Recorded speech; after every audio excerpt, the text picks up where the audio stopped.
Matthew Futterman with me now from the Wall Street Journal. So Matthew, John Oliver laying it out there to try to play soccer in Qatar or Qatar, however you say it, English accent, American accent. It's like 110 degrees. As he said, I hope somebody got paid because that's a crazy decision. Yeah, I think it's more like 120 degrees in the summer there.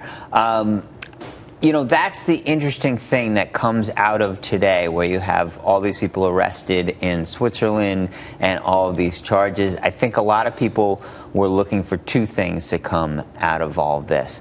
One was some sort of charges against or some sort of light into the activities of Sepp Blatter, who's the president of FIFA, and some light being shed on what happened in the run-up to Qatar.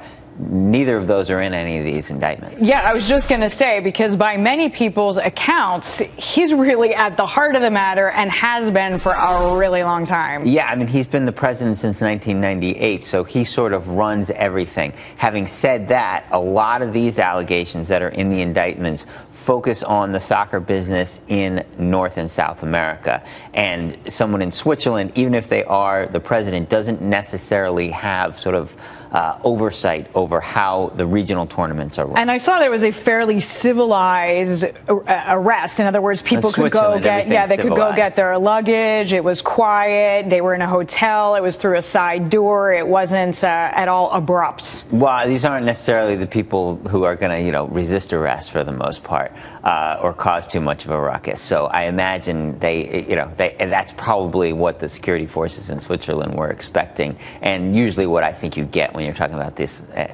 sort of category of white-collar crime. What about U.S. Attorney General Loretta Lynch basically saying, we're not finished. Basically, we are going to get to the bottom of this and root out what she called systemic corruption? Well, I think a lot of this goes back to, the former FIFA Executive Committee member, Chuck Blazer, who is one of the star witnesses here. And, they've gotten a lot from him on the activities of the soccer business in this part of the world, and I think they're hoping that some of the people that they've arrested here will probably lead them to information about the soccer business elsewhere. Yeah, chances are not the last day we're going to be talking about this. Matthew Futterman joining me there from the Wall Street Journal on these very latest developments with FIFA.